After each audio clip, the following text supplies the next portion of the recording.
Hey guys, welcome to video class. మనం unit 2లో we have seen marketing environment. Okay, internal environment, external environment చూసాము and factors affecting those two environments చూసాము. And then later on మనకి whatever we develop మన 4Ps కానీ marketing 4Ps, that is product, price, place, promotion, everything. మన marketing concept completely it depends upon the needs, wants and desires of our customers or consumers. So consumer అంటే ఎవరు, కన్జ్యూమర్కి ఉండే rights అంటే మనకి కస్టమర్స్గా, కన్జ్యూమర్స్గా మనకి ఉండే రైట్స్ ఏంటి. ఓకే, అండ్ మన రైట్ కనుక మనం నెరవేర్చుకోలేకపోతే లేదా మనకి ఏదైనా హామ్ జరగకపోతే ఒక ప్రోడక్ట్ నుంచి కానీ, ఒక సర్వీస్ నుంచి కానీ, ఓకే, అగెయిన్స్ట్ ఒక కంపెనీ నుంచి కానీ, సో మనని మనం ప్రొటెక్ట్ చేసుకోవడానికి ఇండియాలో మనకున్న లా ఏంటి, కన్జ్యూమర్ ప్రొటెక్షన్ యాక్ట్. ఆ లెజిస్లేషన్ మనకు ఎలా హెల్ప్ చేస్తుంది అదంతా మనం లాస్ట్ వీడియోస్లో చూసాం. సో ఈ వీడియోలో let us see international marketing and then GATT and then WTO. Okay, so ఈ 3 కాన్సెప్ట్స్తో మీ యూనిట్ 2 ఫినిష్ అయిపోతుందమ్మా. So what is international marketing? International marketing అంటే ఏంటి? International marketing as the marketing of goods and services across the national borders. So we already know that world has become a global village. Most of the companies are there in the foreign countries also. Okay, so గ్లోబల్గా perform చేస్తున్నారు. Okay, multinational companies ఎన్నో ఉన్నాయి. Okay, so మన products కానీ, మనం ఇచ్చే services కానీ across the borders, మన కంట్రీ కాకుండా అవుట్ ఆఫ్ ద కంట్రీ కూడా మన బిజినెస్ నడిస్తే ఆ బిజినెస్ కోసం మనం చేసే మార్కెటింగ్ని ఇంటర్నేషనల్ మార్కెటింగ్ అంటారు. ఓకే, మార్కెటింగ్ డెఫినేషన్ సింపుల్గా చెప్పాలి అంటే marketing is not just sales. Marketing అంటే చాలామంది జస్ట్ సేల్స్ మార్కెటింగ్ అనగానే మీకు చాలామందికి గుర్తొచ్చేది sales people selling products. No, it's not just selling is one part, ఒక పార్ట్ అంతే మార్కెటింగ్లో. Starting from the idea of developing a product, ఒక ప్రోడక్ట్ డెవలప్ చేయాలన్నా, ఒక సర్వీస్ ఇవ్వాలన్నా మన బిజినెస్ ఐడియాలజీ, మన ప్రోడక్ట్ ఐడియాలజీ స్టార్టింగ్ దగ్గర నుంచి, దాని ప్లానింగ్ దగ్గర నుంచి, దాని తయారీ విధానం కానీ ఎలా తయారు చేస్తున్నాం అండ్ అలాగే దాన్ని ఎలా మార్కెట్ చేస్తున్నాం. ఓకే, దెన్ ఎలాంటి ప్లేసెస్లో ఎలాంటి ప్రమోషన్స్ యూజ్ చేస్తున్నాం, all the 4Ps and 7Ps. Okay, product, price, place, promotion, people, policies. Okay, so ఇవన్నీ మనకి టుగెదర్గా కలిపితే మార్కెటింగ్ కాన్సెప్ట్ అంటాం. అండ్ అదే కాన్సెప్ట్ మనం వరల్డ్ వైడ్ అంటే డిఫరెంట్ కంట్రీస్లో కూడా మనం అవి ప్లాన్ చేస్తే then it is called as international marketing. There is some degree of influence on or control of organizations' marketing activities from outside the country in which it sells products. Okay, so ఒకవేళ మనది ఒక Indian company performing world wide, యూఎస్లో ఉంది Indian brand, లేదా US brand ఇండియాలో ఉంది, కానీ డెఫినెట్గా మనకి బిట్ ఆఫ్ ఇన్ఫ్లుయెన్స్ అనేది మన ప్రొడక్ట్స్ పైన, సర్వీసెస్ పైన డెఫినెట్లీ ఉంటుంది. Okay, international marketing represents only part of international trade flows. So international marketing will only talk about the international trade flows ante imports, exports, multinational corporates, companies. Okay, so global companies, how are they doing their business in different countries? Like if you see McDonald's India enter అయినప్పుడు they suffered a lot, చాలా suffer అయ్యారు. Business అసలు succeed అవ్వలేకపోయారు ఇండియాలో. ఎందుకంటే there kind of eating and మన kind of eating style it is totally different. Okay, వాళ్ళు చాలా చప్పగా క్రీమీగా and the way they eat, it is different from the way we eat. మనకి కొంచెం స్పైసీగా ఉండాలి and different flavours. we always make food in different very different kind of flavors. కానీ వాళ్ళకి ఎక్కువ they eat non veg, beef, pork అలాంటివి కూడా తింటారు apart from this chicken and all.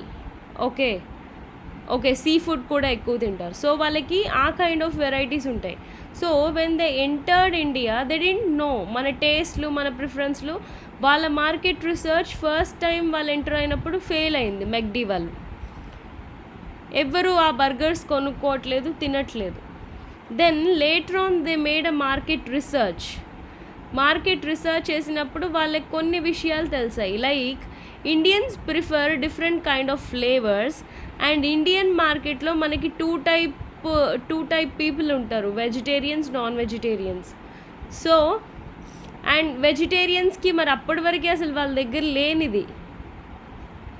వెజిటేరియన్స్కి ఒక బర్గర్ అంటే దేంతో తయారు చేయాలి? These guys prefer aloo, potatoes.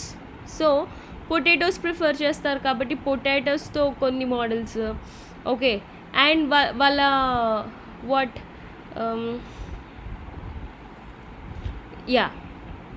So Maharaja burger అని ఇంట్రొడ్యూస్ చేశారు మన దగ్గర.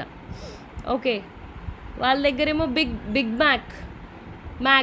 మ్యాక్ అంటారు దాన్ని, బిగ్ మ్యాక్ బర్గర్ అనేవాళ్ళు. So it's a very big burger, it's like a meal. So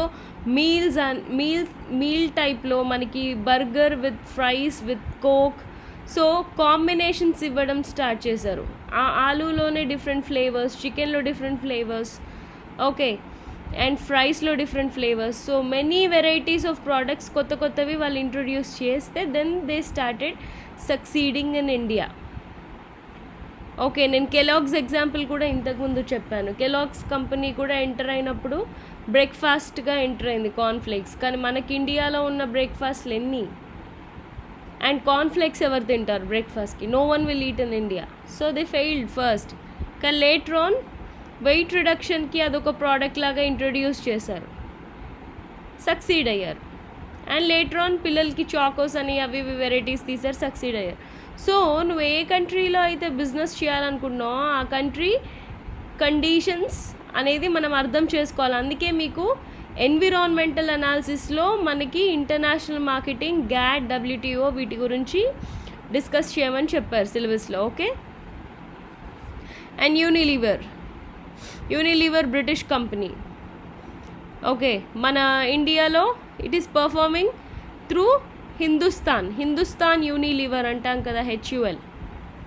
so అలా వీళ్ళు ఇండియాలో పర్ఫామ్ చేస్తున్నారు. And Ford is a American company. So Ford లేదా ఇక్కడ ఫోర్డ్ కార్స్ లేవా? So how they are doing business in other countries apart from their home country. ఆ business చేయడానికి వాళ్ళు యూస్ చేసే మార్కెటింగ్ టెక్నిక్స్ ఏంటి, ప్రొడక్షన్ టెక్నిక్స్ ఏంటి, బిజినెస్ టెక్నిక్స్ ఏంటి? It's all when you put all that together it becomes international marketing. Definition ఏమి ఇచ్చారు? International marketing is defined as the performance of business activities designed to plan, price, promote and direct the flow of company's goods and services to consumers or users in more than one nation for a profit. So ఓవరాల్గా motive అయితే profit మోటివే. కానీ మనం మన home కంట్రీలో మనం చేసే ఈ marketing techniques అన్నీ ఇంటర్నేషనల్గా for more than one nation if you are doing something it is called as international marketing. మరి రీజన్స్ ఏంటి? ఇంటర్నేషనల్ మార్కెటింగ్ ఎందుకు చేయాలనుకుంటున్నాయి కంపెనీస్ దీస్ డేస్ అంటే, two factors which motivate firms to go for international markets are, so ప్రతి company international మార్కెట్స్ని opt చేయడానికి గల reasons ఏంటి అంటే 2 factors, pull factors, push factors. Pull అంటే లాగటం, పుష్ అంటే ఫోర్స్ఫుల్గా నెట్టబడటం. Okay, pull which are proactive reasons. Proactive అంటే ముందుగానే మనం ఇలా జరగబోవచ్చు, ఇలా జరుగుతుందేమో అని మనం రీసెర్చ్ చేసి ఆ రీసెర్చ్ రిపోర్ట్ని అనలైజ్ చేసి దాని బేసిస్ ఏదైనా డెసిషన్ తీసుకుంటే ప్రోయాక్టివ్ అంటాం. మొదలే తీసుకునే డెసిషన్. ఓకే, సో ఇది ప్రోయాక్టివ్గా ఉంటుంది. Pull factor, those forces of attraction which pull business to foreign markets. Like for suppose ఒక ఎగ్జాంపుల్ చెప్పాలి పుల్ ఫ్యాక్టర్స్కి అంటే Indians being hired by foreign clients. ఇప్పుడు ఎన్ని ఇండియన్ కంపెనీస్ వర్క్ చేయట్లేదు ఫారెన్ ప్రాజెక్ట్స్ పైన. ఎందుకు ప్రాజెక్ట్స్ని అవుట్సోర్స్ చేస్తున్నారు ఇండియాకి, యూఎస్ నుంచి కానీ, కెనడా నుంచి కానీ, లేదా మెనీ అదర్ కంట్రీస్ నుంచి మనకి ఎందుకు అవుట్సోర్స్ చేస్తున్నారు? బికాస్ మన ఇక్కడ work force is available with good skills at lower prices. అదే నువ్వు ఒక అమెరికన్ని హైర్ చేసుకుంటే డాలర్స్లో పే చేయాలి, ఒక ఇండియన్ని హైర్ చేసుకుంటే రూపీస్లో పే చేయొచ్చు. కాస్ట్ తగ్గుతుందా లేదా కంపెనీకి? ఎందుకంటే డిఫరెన్స్ ఉందా లేదా కరెన్సీకి, డాలర్కి రూపీకి చాలా డిఫరెన్స్ ఉంది. రూపీలో పే చేయడం ఈజీయా, డాలర్లో పే చేయడం ఈజీయా? సో ఇది చాలా అట్రాక్టివ్గా ఉంది వాళ్ళ బిజినెస్కి. అండ్ ఇండియన్ స్కిల్ వైజ్ కూడా they are very good. So వాళ్ళ ప్రాజెక్ట్స్కి they are outsourcing their business, they are outsourcing their projects and they are making projects work out in foreign countries at low cost, low prices. Okay, so ఇది pull ఫ్యాక్టర్కి ఒక example. లేదా for suppose your business, ఇప్పుడు pull factor can be Indian population. India is the youngest country in the world. ఇప్పుడు చాలా companies India వైపు చూస్తున్నాయి. ఎందుకు? It is the youngest country వరల్డ్లో. సో యంగ్స్టర్స్ ఎక్కువగా ఉన్నారు ఒక కంట్రీలో అంటే కొత్త కొత్త ప్రోడక్ట్స్ని ట్రై చేసే వాళ్ళు కూడా ఎక్కువగా ఉన్నట్టే. And vast population, okay, very good resources from our country. So ఒక కంపెనీ ఒక కంట్రీలో బిజినెస్ స్టార్ట్ చేయాలంటే ఇవన్నీ చూస్తారు. సో అలా ఏది అట్రాక్టివ్గా ఉన్నా it's a pull factor. So వీళ్ళ బిజినెస్ని అటు లాగుతుంది, అక్కడ వెళ్ళి వాళ్ళు బిజినెస్ స్టార్ట్ చేయాలనే ఆలోచన వాళ్ళకి స్టార్ట్ అవుతుంది అలా. So they are pull factors. మరి పుష్ ఫ్యాక్టర్స్ ఏంటి?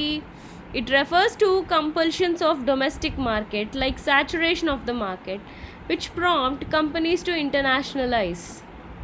So saturation of the market అంటే ఫర్ సపోజ్ మెక్డీఏ తీసుకుందాం. యూఎస్లో multiple branches, almost many locations cover చేసేసింది. సో ఇంకా అక్కడ కొత్త బ్రాంచ్ స్టార్ట్ చేయడానికి ఏం లేదు. సో వాట్ దే డెడ్, మరి గ్రోత్ ఇంకా ఉండాలి కదా. స్టెబిలిటీకి వచ్చాం. ప్రోడక్ట్ లైఫ్ సైకిల్ మనం కనుక చూస్తే ఇంట్రొడక్షన్ ఫేజ్ ప్రోడక్ట్కి, గ్రోత్ వస్తుంది అంటే ప్రోడక్ట్ సేల్స్ పెరుగుతున్నాయి. గ్రోత్ వచ్చి ఒక పాయింట్లో స్టెబిలిటీ వస్తుంది. సో స్టెబిలిటీ నుంచి స్టెబిలిటీకి నెక్స్ట్ స్టేజ్ ఏముంటుంది? డౌన్ఫాలే ఉంటుంది. సో డౌన్ఫాల్ ఉండకుండా ఇంకా గ్రో అవ్వటానికి మనం ఏదో ఒకటి ప్లాన్ చేస్తూనే ఉంటాం. So saturation of the market జరిగింది. Then enter in other market with the same product. Okay, so అలా కంపెనీస్ ఇంటర్నేషనలైజ్ అవుతున్నాయి. సో పుష్ ఫ్యాక్టర్ అంటే ఫోర్సబుల్గా మార్కెట్ సాచురేషన్ ద్వారా నువ్వు ఇంకో మార్కెట్కి వెళ్ళాల్సి వస్తుంది. ఓకే, సో అలా. So some important reasons for going international are, so యాక్చువల్గా ఈ కాన్సెప్ట్కి ఆన్సర్ ప్రాఫిట్ మోటివ్. డెఫినెట్లీ ఒక మార్కెట్లో నువ్వు ఎంత గెయిన్ చేయాలో అంత గెయిన్ చేసేసాక ఇంకో మార్కెట్ డెఫినెట్గా చూస్ చేసుకుంటావు, బికాస్ నీ companies goal is always profit motive and then growth opportunities. So ఒక చిన్న ఏరియాలో లొకేషన్లో స్టార్ట్ అయిన కంపెనీ కేఎఫ్సి తీసుకోవచ్చు. ఓకే, చిన్న ఏరియాలో స్టార్ట్ అయిన company now it is there worldwide. Coca Cola చిన్న ఒక పర్సన్ తయారు చేసిన ఫార్ములా ఇప్పుడు it is a global company, multinational company.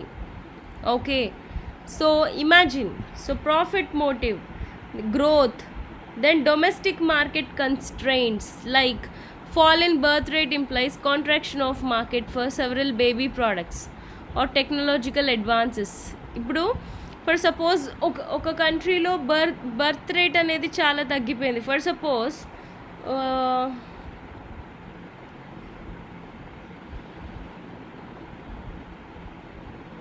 England, I think England is the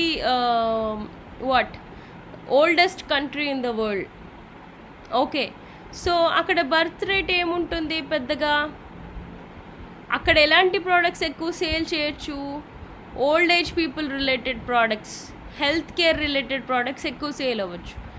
baby care products ఉన్నాయనుకోండి, ఆ బ్రాండ్ అక్కడ పెద్దగా నడవకపోవచ్చు. సో అప్పుడు నువ్వేం చేస్తావు, ఆబ్వియస్లీ బర్త్ రేట్ ఎక్కడ ఎక్కువగా ఉంటే ఏ కంట్రీలో ఆ కంట్రీ ఎంటర్ అవ్వడానికి ప్రయత్నం చేస్తావు. Yes or no? So it's an example. Domestic market constraints, నువ్వు ఎక్కడైతే కన్స్ట్రెయింట్స్ అంటే కండిషన్స్.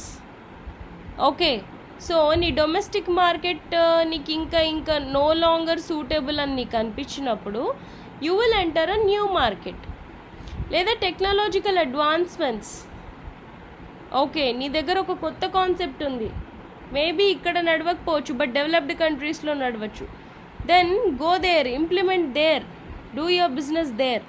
సో అలా అట్రాక్ట్ అవుతుందన్నమాట మీ బిజినెస్ ఫారిన్ ప్లేసెస్కి. Okay, then obviously competition. So competition కూడా మనకి ఇంటర్నేషనలైజ్ చేసుకోవడానికి కారణం అవుతుంది. కొన్ని బిజినెసెస్కి డొమెస్టిక్ కాంపిటీషనే ఉండొచ్చు, ఇంటర్నేషనల్ కాంపిటీషన్ లేకపోవచ్చు. Then you enter into that wing, you become the pioneer. Okay, and government and regulations కూడా. సో ప్రతి కంట్రీకి కొన్ని రూల్స్ అండ్ రెగ్యులేషన్స్ ఉంటాయి ఇంపోర్ట్స్ అండ్ ఎక్స్పోర్ట్స్ ప్రకారంగా. సో ఏ కంట్రీ మనకి ఎక్కువ సపోర్టివ్గా ఉంటుందో బిజినెస్ చేసుకోండి మా కంట్రీలో వచ్చి అనేసి, అలాంటి కంట్రీలోకి ఎంటర్ అవ్వడానికి డెఫినెట్గా మనం ఆలోచిస్తాం. Then monopoly power of certain resources, patent rights, technological advantages, product differentiation etcetera. So it can be either మీరే మోనోపోలీ అవ్వడానికి ప్రయత్నిస్తున్నారా, లేదా మీరున్న మార్కెట్లో మోనోపోలీ పవర్ ఉందా. Then move to another market. Monopoly అంటే ఒక ప్రోడక్ట్లో ఒకటే బ్రాండ్ బాగా వర్కౌట్ అవ్వటం, ఇంకా వేరే బ్రాండ్స్ ఏవి వర్కౌట్ అవ్వకపోవటం.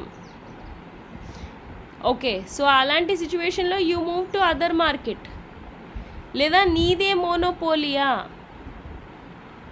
నువ్వు ఎంటర్ అవ్వాలనుకున్న కంట్రీలో అసలు నువ్వు తయారు చేసిన ప్రోడక్టే లేదా, you will have this monopoly power. Either ఇది తెచ్చుకోవడానికన్నా ఇంటర్నేషనలైజ్ చేసుకోని బిజినెస్ని, లేదా నీ డొమెస్టిక్ మార్కెట్లో ఇది ఓవర్కమ్ అవ్వటానికైనా నువ్వు ఇంటర్నేషనలైజ్ చేసుకో నీ బిజినెస్ని. Then next spin off benefits. Spin off benefits అంటే it improve its domestic business, improve image of the company, may have pay offers for internal market too by giving domestic market better products. Okay, so for suppose foreign కంట్రీలో నువ్వు చాలా బాగా perform చేస్తున్నావు, నీ brand అనేది చాలా famous అయిపోయింది foreign కంట్రీస్లో. సో డెఫినెట్లీ ఆ గుడ్ విల్ నీకు డొమెస్టిక్ మార్కెట్లో యాడ్ అవుతుందా లేదా, ఇంటర్నేషనల్ మార్కెట్ గుడ్ విల్, ఆ image of the company domestic బిజినెస్కి కూడా హెల్ప్ అవుతుంది కదా. ఇప్పుడు when Tata acquired land rover, range rover, okay, jaguar, definitely ఆ కంపెనీ ఇమేజ్ పెరిగిందా లేదా? ఒక ఇండియన్ కంపెనీ ఎక్వైరింగ్ అ బ్రిటిష్ కంపెనీ, ఇమేజ్ ఇంప్రూవ్ అవుతుందా లేదా? ఓకే, సో అలా అంటే ఒక బ్రిటిష్ కంపెనీ కార్ టెక్నాలజీనే మనం కంప్లీట్గా పర్చేస్ చేసేసుకున్నాం. సో టాటా కంపెనీ నుంచి కారు కొనుక్కోవాలంటే డెఫినెట్గా గుడ్ ఇంప్రెషన్తో ఉంటారు. Yes or no? సో అలా ఇప్పుడు హిందుస్థాన్ కంపెనీ ఉంది, యూనిలీవర్ అనేది ఒక American company. So Hindustan Unilever వాళ్ళు కలిసి బిజినెస్ చేస్తుంటే ఒక అమెరికన్ కంపెనీ ఇన్వెస్ట్మెంట్ కూడా ఉంది ఈ బిజినెస్లో అనేసి మనకి ఇంప్రెషన్ ఉంటుందా లేదా? Good impression. సో అలా okay. Then strategic vision finally. So ఇవన్నీ కారణాలైనా అయ్యి ఉండొచ్చు, లేదా నువ్వు ప్లాన్డ్గానే అంటే నీ గోలే, నీ బిజినెస్ గోలే నీ బిజినెస్ని ఇంటర్నేషనలైజ్ చేసుకోవడం అనుకోండి. స్ట్రాటజిక్ విజన్ ఏదైనా ఫ్యూచర్లో జరగచ్చు, ఫ్యూచర్లో బెనిఫిట్ అవ్వచ్చు అనేసి కూడా మీరు ఇంటర్నేషనలైజింగ్ స్టెప్ తీసుకోవచ్చు. If you observe in Hyderabad the route between Uppal ring road to Ghatkesar, so అక్కడ అడ్వాన్స్మెంట్స్ ఏమున్నాయి? ఆ ఏరియాలో కాలేజెస్, వేరియస్ ఎడ్యుకేషనల్ ఇన్స్టిట్యూషన్స్ ఉన్నాయి, ఐటీ పార్క్ ఉంది, సెజేరియా ఉంది, రహేజా మైండ్ స్పేస్ ఉంది అక్కడ, అండ్ మెట్రో పడుతోంది, రోడ్ వైడనింగ్ జరుగుతోంది. సో ఈ కాలేజెస్ ఉన్నాయి అనగానే, ఈ ఐటీ పార్క్ వచ్చింది అనగానే అక్కడికి ఇమ్మీడియట్గా షిఫ్ట్ అయిన brands McD, Domino's, then Reliance, Big Bazaar, then KLM and different brands. ఇంకా ఆ రూట్ మీరు అబ్జర్వ్ చేస్తే most of the well performing brands అన్నీ మెల్లిగా షిఫ్ట్ అయ్యాయి. ఎందుకు అంటే వాళ్ళ స్ట్రాటజిక్ విజన్. బ్రాంచ్ని అక్కడ కూడా స్టార్ట్ చేస్తే ఇక్కడ డెవలప్మెంట్స్ జరుగుతున్నాయి కాబట్టి ఫ్యూచర్లో బిజినెస్ బాగుంటుంది. ఓకే, సో అలాగే నువ్వు ఒకటే హైదరాబాద్ అనే లొకేషన్లో మల్టిపుల్ బ్రాంచెస్ ఎలా ఏరియా పర్ఫార్మెన్స్ని బట్టి మారుస్తున్నావో, కంట్రీ వైజ్ కూడా, కంట్రీ టు కంట్రీ కూడా ఇంటర్నేషనలైజేషన్ మనం దీని బేస్డే ప్లాన్ చేసుకుంటాం మన స్ట్రాటజిక్ విజన్ ప్రకారంగా. Okay okay. So south Africa, మనం సౌత్ ఆఫ్రికా కానీ ఈస్ట్ ఆఫ్రికా కానీ యుగాండా కైండ్ ఆఫ్ ప్లేసెస్ కనుక మనం చూస్తే not very developed places it all అవి. కానీ ఇఫ్ యూ అబ్జర్వ్ అక్కడ కొన్ని variety of health related issues ఉన్నాయి. లైక్ మలేరియా కానీ, డెంగ్యూ కానీ, యెల్లో ఫీవర్ కానీ, ఇలాంటివి చాలా ప్రాబ్లమ్స్ ఉన్నాయి వాళ్ళకి. అండ్ అక్కడ పాపం వాళ్ళకి మెడిసిన్ మ్యానుఫ్యాక్చరర్స్ కూడా అంటే మన మార్కెట్, ఇండియన్ మార్కెట్తో పోలిస్తే చాలా తక్కువ యుగాండాలో. So most of the people from India, mostly people who are into business like Marwadis, వాళ్ళంతా దే స్టార్టెడ్ బిజినెసెస్, చిన్నగా బిజినెసెస్ స్టార్ట్ చేయడం మొదలుపెట్టారు అక్కడ ఆ లొకేషన్లో వెళ్ళి. సో అక్కడ ఇప్పుడు మన ఇండియన్ మెడిసిన్ బ్రాండ్స్ ఎన్నో నడుస్తున్నాయి. ఓకే, సో మన విజన్ ఏంటి అనేదే మనకు ముఖ్యం. So you may enter a developing country, you may enter a developed country, you may enter a poor country. It depends upon all the resources your company has. నీ దగ్గర ఏమేమి resources ఉన్నాయి and నీ goal ఏంటి. Okay, then next scope ఏంటి మరి?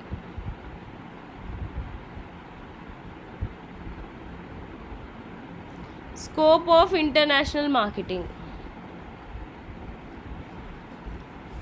Scope of international marketing for developing countries is amply demonstrated by rapid strides. Strides ante movement.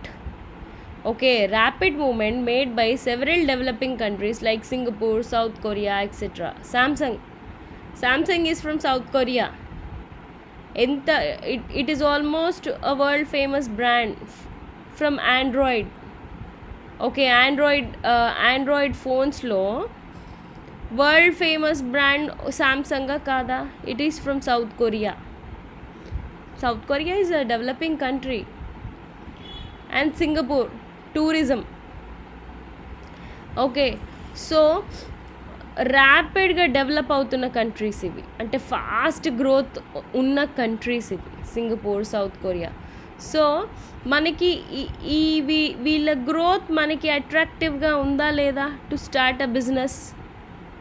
Okay, so and వాళ్ళకి కూడా as they are growing they look at world. ఎక్కడ వాళ్ళు మళ్ళీ ఇంకొక hub start చేస్తే వాళ్ళు సక్సీడ్ అవుతారు అనేది వాళ్ళు వెతుక్కుంటూనే ఉంటారు. ఓకే, సో అలా స్కోప్ అంటే ఏ పరిధి దాకా నువ్వు నీ ఇంటర్నేషనల్ మార్కెటింగ్ ఆలోచనల్ని వెళ్ళనివ్వచ్చు. And rapid strides or movements are the indications of enormous global business opportunities which Indian firms could exploit. Okay, so ఎలాంటి బిజినెసెస్లో అదర్ కంట్రీస్ సక్సీడ్ అవుతున్నాయి అండ్ ఇండియా దగ్గర ఉన్న రిసోర్సెస్ ఏంటి? సో ఇండియా కూడా ఎలాంటి రిసోర్సెస్ని ఎక్స్ప్లాయిట్ చేయొచ్చు, ఆపర్చునిటీస్ని ఎక్స్ప్లాయిట్ చేయొచ్చు ఇంటర్నేషనల్ బిజినెసెస్కి చేయడానికి అనేది మనం అబ్జర్వ్ చేయొచ్చు. ఈ rapid movements of business in the home country and foreign countries మనం అబ్జర్వ్ చేస్తే. Then product modifications to suit the requirements of foreign markets will enable international marketing of any products by Indian firms. Okay, so ఇప్పటివరకు actually మనం చెప్పాలి అంటే ఇంటర్నేషనల్గా మనం ఉన్నది exporting of see ఫుడో, లేదా స్పైసెసో, లేదా జ్యువెలరీయో, లేదా టెక్స్టైల్సో, ఫర్నిషింగో, ఓకే, మెటల్స్ ఎక్స్పోర్ట్ చేయటము. ఓకే, సో అలాంటి బిజినెసెస్లోనే ఉన్నాము. కానీ ఇంకా మనం కొంచెం దృష్టి పెడితే like why are Priya brand was banned by US food quality స్టాండర్డ్స్కి మన ప్రియా పచ్చళ్ళ బ్రాండ్ మ్యాచ్ అవ్వలేదు. సో కొంచెం మనం మన ప్రోడక్ట్ని మోడిఫై చేసుకుంటే వాళ్ళ స్టాండర్డ్స్కి మనం రీచ్ అవ్వగలిగితే we can start our businesses worldwide. Okay, there are more international marketing opportunities for developing products that suit specific markets. Okay, so ఒక కంట్రీలో ఒక లొకేషన్ కోసం స్పెసిఫిక్ మార్కెట్స్కి సూట్ అయ్యే ప్రోడక్ట్స్ కూడా మనం తయారు చేయొచ్చు. Indian firms with products of acceptable quality may explore foreign markets. Many products which become off patent provide international marketing opportunities for the firms because of low cost advantage, like generic medicines అనుకోండి, లేదా ఏదో medicine formula ఉంది, okay, ఒక drug formula ఉంది, పేటెంటెడ్గా ఉండే, కానీ అది of patent, అంటే దాని మీద పేటెంట్ పోయింది. పేటెంట్ అంటే ఏంటి? పేటెంట్ ఉన్నప్పుడు ఆ ప్రోడక్ట్ ఇంకా వేరే వాళ్ళు ఎవరు తయారు చేయకూడదు, ఆ ప్రోడక్ట్ బేస్డ్ బిజినెస్ ఎవరు చేయకూడదు. కానీ ఆఫ్ పేటెంట్ అయిపోయింది అంటే దానికి ఇచ్చిన పేటెంట్ ఇంకా లేదు, ఇకపై లేదు. సో ఎవరైనా ఆ ఫార్ములా యూస్ చేసుకోవచ్చు అన్నప్పుడు లాట్స్ ఆఫ్ ఆపర్చునిటీస్ ఉంటాయి మనకి ఆ మార్కెట్లో ముందుకు వెళ్ళటానికి. లైక్ నేను చెప్పిన examples medicine formulas. Okay, so ఆ మెడిసిన్ ఫార్ములాస్లో మీరు జనరిక్ మెడిసిన్స్ తయారు చేసి ఇంట్రడ్యూస్ చేయొచ్చు మార్కెట్కి. ఎందుకంటే మనకి పేటెంట్ ఉందంటేనే ఆ మెడిసిన్ రిక్వైర్మెంట్ మార్కెట్లో చాలా ఉన్నట్టు. ఆఫ్ పేటెంట్ అయ్యిందా ఆ ఆపర్చునిటీని నువ్వు గ్రాప్ చేసుకో, నీ కంపెనీ నుంచి కూడా ఆ మెడిసిన్ రిలీజ్ చేయి. Okay, then India is important exporter of many products like as I already told spices కానీ సీ ఫుడ్ కానీ. ఓకే, మనం చాలా బాగా అవి ఎక్స్పోర్ట్ చేస్తామన్నమాట. Lot of potential exist for developing their value added exports. Okay, value added exports ఏమున్నాయి మనకి? Leather, textiles, okay, బట్టలు, లెదర్స్ కూడా బాగా ఎక్స్పోర్ట్ చేస్తాం మనం. New competitive environment is compelling Indian firms to be more cost and quality conscious and market oriented and pay more attention to R&D. So మనం ఇంకా కొంచెం రీసెర్చ్ అండ్ డెవలప్మెంట్ పైన money invest చేసి కొత్త ప్రోడక్ట్స్ ఏమన్నా తయారు చేస్తే మనకి ఇంకా బాగా గ్లోబల్ ఓరియంటేషన్ ఉంటుంది. మనం ఎగ్జాంపుల్స్ కనుక చూస్తే వరల్డ్ వైడ్ గ్లోబల్ ప్లేయర్స్ మన ఇండియా నుంచి రిలయన్స్ వాళ్ళు ఉన్నారు, టాటా వాళ్ళు ఉన్నారు, okay, Arvind mills, Bajaj, Ranbaxy medicines వాళ్ళు ఉన్నారు, డ్రగ్స్ వాళ్ళు ఉన్నారు, దెన్ సుందరం ఫాస్టనర్స్ ఉన్నారు, ఓకే, బిర్లా వాళ్ళు ఉన్నారు. వీళ్ళందరూ మంచి పొటెన్షియల్ గ్లోబల్ ప్లేయర్సే, okay.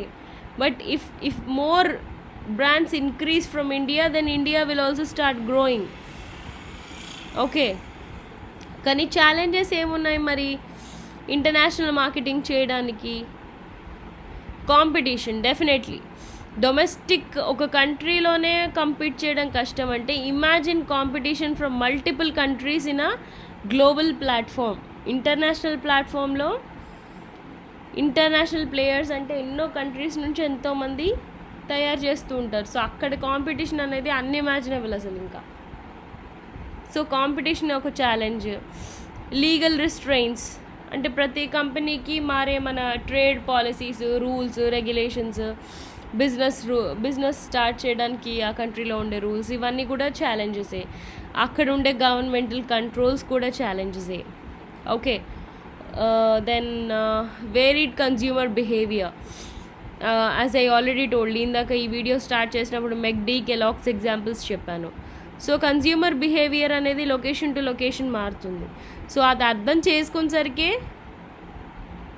Your company may go down. So company నీ బిజినెస్ డౌన్ అవ్వకుండా నువ్వు చూసుకోవాలి, వాళ్ళ కన్జ్యూమర్ బిహేవియర్ అర్థం చేసుకోగలగాలి. And ecological factors like weather conditions. So ఆ కంట్రీ వెదర్ కండిషన్ సపోర్ట్ చేయొచ్చు, చేయకపోవచ్చు. సో ఇవన్నీ నువ్వు ఆలోచించుకొని బిజినెస్ స్టార్ట్ చేయాలి. కల్చరల్ డిఫరెన్సెస్ డెఫినెట్గా ఉంటాయి. అండ్ కరెన్సీ ఎక్స్చేంజ్లో కూడా మనకి ఇష్యూస్ ఉండొచ్చు. ఫర్ సపోజ్ ఒక యూఎస్ ప్రోడక్ట్ ఇండియాలో సేల్ చేస్తే వాళ్ళు ఒక ఫారెన్ ప్రోడక్ట్ అంటేనే ప్రైస్ డెఫినెట్లీ ఎక్కువ ఉంటుంది. సో రూపీ టు డాలర్ ఎక్స్చేంజ్లో వాళ్ళకి సేల్స్లో తేడా వస్తుంది, సేల్స్కి ఎఫెక్ట్ అవుతుంది అది. సో ఇవన్నీ ఛాలెంజెస్ అన్నమాట, ఓకే. సో ఈ వీడియో ఇంతటితో నేను స్టాప్ చేస్తున్నాను, ఇంటర్నేషనల్ మార్కెటింగ్. నెక్స్ట్ వీడియోలో let us see what is GATT, that is general agreement on trade and tariffs. Then అది దాని తర్వాత WTO, ఈ రెండు చూద్దాం, ఓకే. Thank you.